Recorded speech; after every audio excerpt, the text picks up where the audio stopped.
मान्छेको आफ्नो स्वभाव हुन्छ अब उहाँलाई चाहिँ म उहाँले खोजे जस्तो भइदिनु पर्ने जस्तै अब जस्तै यो लुगा मलाई मन परेन भन्दा मैले खोलेर फालिहाल्नु पर्ने कि मेरो लुगा मेरो राम्रो लागिरहेको छ मलाई भनेर मैले लाउनु पाउने टु मच कन्ट्रोल मलाई के खानेकुरा मन पऱ्यो नखायो भने पनि स्टप उहाँले त्यस्तो गर्नु मलाई त थाहा भएन त्यो आफ्नै उहाँको के हो माया गरे हो कि खै अब त्यो माया गर्यो भन्दैमा अब माछालाई पानीबाट निकालेर होइन त्यो बेडमा ल तिमी सुत भनेर सिर बढाउँदै सुमसुमायो भने त त्यो त मर्छ नि त माछालाई त पानीमा छोड त्यो पानीमा छोडिदिनु पर्यो नि जिउनको लागि त केही अब खै माया होला तर अब उहाँले माया गर्दाखेरि के गर्नुपर्छ भन्ने कुरा चाहिँ उहाँले जान्नु भएन होला होइन मलाई चाहिँ त्यो पानीबाटै निकालिदिनु जनरली मान्छेहरूले माया गर्ने भनेपछि उसलाई पोजेस गर्ने भन्छ कि पोजेस गर्ने भन्छ उसलाई मेरो आफ्नो बनाउँछु भन्ने एउटा फिलिङ आउँदो रहेछ कि भनेको माया भनेको अब प्रेम भनेको होइन तर गुमाउन पनि त डर हुन्छ होला जस्तो लाग्यो नि त मलाई त गुमाउन पनि डर थिएन नि त फेरि हो र जानु जा अनि जानु जा तै झुन्डेर आएको तै हो मलाई यस्तो भने तँ जा भन्ने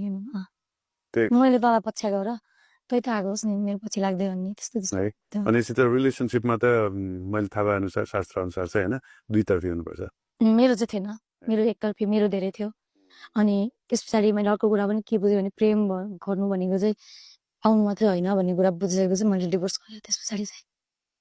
म नेपाल आएँ मलाई डिभोर्स गर्ने हिम्मत पनि आयो क्या मैले उहाँलाई प्रेम गर्नलाई उहाँसँगै बस्नु पर्दैन नि त त्यो त मेरो मनभित्रको कुरा मलाई त कसैले रोक्नु सक्दैन नि त होइन उहाँलाई पारेँ उहाँलाई पनि मैले जबरजस्ती पाउनु भनेको उहाँलाई पनि मैले टर्चरै दिनु हो कि उहाँलाई म मन परिरहेकै छैन